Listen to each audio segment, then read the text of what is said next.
परमेश्वर समय समय पर अपने लोगों के मार्गदर्शन के लिए इन नबियों को भेजता रहा है। जैसे मूसा, जब इजरायली मिस्र में गुलाम थे तब परमेश्वर ने एक महान अगुआ भेजा था। सामुएल, एलिया, दानियल, ईसाया, ये तो महज कुछ नबियों के नाम मात्र हैं जिन्हें सभी जानते हैं। जैसे परमेश्वर पुराने समय पर अपने लोगों के मार्गदर्शन के लिए नबी भेजा करता था, वैसे ही आज के समय भी वह हमारे लिए नबी नियुक्त करता रहा है। हमारे समय में भी एक से बढ़कर एक महान नबी हुए हैं। हमारे समय में भी एक महान नबी हुआ करते थे जिनका नाम है डीजीएस दिनाकरन। जितने भी मसीही विश्वासी हैं उनमें शायद ही कोई ऐसा व्यक्ति होगा जो इन्हें नहीं जानता होगा। आप सबने उनकी वीडियो देखी होगी जिसमें परमेश्वर ने उन्हें प्रार्थना के दौरान भविष्य का दर्शन दिखाया था जो यीशु के आगमन से जुड़ा हुआ था। मैंने पहले भी उस पर वीडियो बनाई थी, लेकिन पिछली वीडियो जो मैंने बनाई थी उसमें मुझे कुछ आश्चर्यजनक तथ्य मिले जिन्हें आपके समक्ष रखना जरूरी है। डीजीएस दिनाकरन जी ने उस वीडियो में बताया था कि जब मिडिल ईस्ट में परमेश्वर अपना आत्मा लोगों पर उतारेगा और जब वहाँ भयंकर रक्तपात होगा तब यीशु आएगा, और ये सब वहाँ आज हो रहा है। दूसरा, उन्होंने बताया था कि उन्होंने एक बहुत बड़े आर्क एंजल को देखा था जो तुरही पकड़े हुए था और ऐसा लग रहा था कि वह कभी भी उस तुरही को बजा देगा। और उन्होंने कहा था कि जो सामने कैमरामैन शूटिंग कर रहा है वह यीशु के आगमन को देख सकता है, क्योंकि यीशु आने वाले अगले 20 साल के अंदर में आ जाएंगे। उनकी यह वीडियो 2011 के आसपास की थी, यानी सन 2030 तक का टाइम बहुत ही महत्वपूर्ण है। यह टाइम भी आज आ चुका है।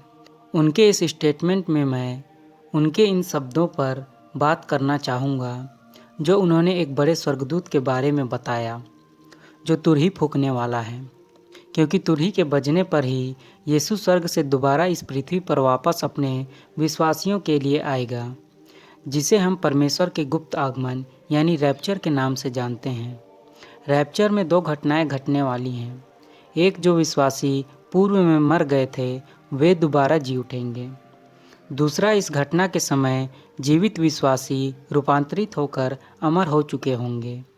इस बारे में थेसलनिकियों के नाम लिखे पहले पत्र के अध्याय 4 वचन 16 से 18 में पौलुस कहते हैं, क्योंकि जब आदेश दिया जाएगा और महादूत की वाणी तथा ईश्वर की तुरही सुनाई पड़ेगी तो प्रभु स्वयं स्वर्ग से उतरेंगे।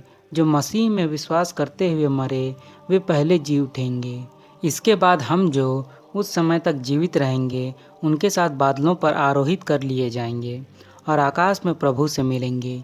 इस प्रकार हम सदा प्रभु के साथ रहेंगे। इन वचनों में यीशु के गुप्त आगमन का पता चलता है, जिसमें स्पष्ट है कि विश्वासी मृतक पुनः जीवित हो जाएंगे। लेकिन यह घटना तब हो रही है जब महादूत की वाणी और ईश्वर की तुरही सुनाई पड़ रही है, यानी जब महादूत ईश्वर की तुरही फूंकेगा तब रैप्चर हो जाएगा।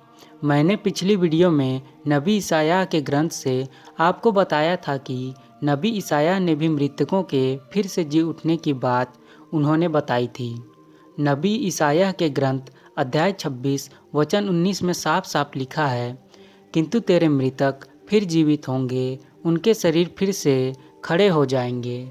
तुम जो मिट्टी में सो रहे हो जाग कर आनंद के गीत गाओगे, क्योंकि तेरी ओस ज्योतिर्मय है और पृथ्वी मृतकों को पुनर्जीवित कर देगी। और आप जानते हैं मृतक तभी जीवित होगा जब यीशु आएगा और रैप्चर होगा। आगे ईसाया के ग्रंथ अध्याय 27 वचन 12 से 13 में बताया गया है कि उस दिन प्रभु फरात नदी से मिस्र के नाले तक अनाज की दौरी करेगा और तुम इस्राएलियों सब के सब एकत्र किए जाओगे। उस दिन एक बड़ी तुरही बजाई जाएगी। नबी ईसाया ने वचन में एक बहुत बड़ी तुरही के बजने की बात कही है और मृतकों के फिर से दोबारा जीवित होने की बात बताई है और लोगों के एकत्र करने की बात कही है। क्या यह संयोग मात्र है या ईश्वर द्वारा दिया गया कोई संकेत?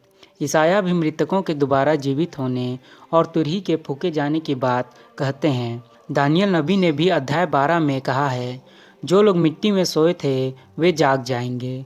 पौलुस ने भी पहला कुरिन्थियों और थेसलनिकियों की पत्री में मृतकों के पुनर्जीवित होने और तुरही फूके जाने की बात बताई है। और हमारे नबी डीजीएस दिनाकरन जी ने भी कहा है कि एक आर्कएंजल राजा मसीह के आगमन की घोषणा के लिए तुरही पकड़े खड़ा हुआ है। इससे यह भी पता चलता है कि इस दर्शन को एक ही परमेश्वर ने बार बार अनेकों नबियों को समय समय पर दिखाया है, जो यह बताता है कि दुनिया का एक ही परमेश्वर है। बार बार परमेश्वर हमें नबियों के माध्यम से संकेत दे रहा है ताकि हम तैयार रहें। इसलिए इब्रानियों के पत्र अध्याय 1 वचन 1 में कहा गया है, प्राचीन काल में ईश्वर बारंबार और विविध रूपों में हमारे पुरखों से नबियों द्वारा बोला था। इन वचनों से साफ है कि परमेश्वर इन नबियों के माध्यम से हमसे बात करता है। प्राचीन काल से उसने नबियों को बता दिया था कि भविष्य में एक ऐसी घटना घटेगी जिसमें परमेश्वर के सच्चे लोग फिर से जी उठेंगे, उनकी कब्रें खुल जाएंगी। इसलिए वचन में कहा गया है, प्राचीन काल में ईश्वर बारंबार और विविध रूपों में हमारे पुरखों से नबियों द्वारा बात करता आया है। इसलिए सारे नबियों की रचनाओं में रैप्चर का वर्णन हमें पढ़ने को मिलता है, ताकि हम बार बार इसे पढ़ें और यह बात हमारे ध्यान में हमेशा रहे, ताकि हम मसीह के आगमन के समय रैप्चर से वंचित न रह जाएं। इस प्रकार डीजीएस दिनाकरन द्वारा देखा गया यह दर्शन हजारों वर्ष पहले ही बाइबल में दर्ज है।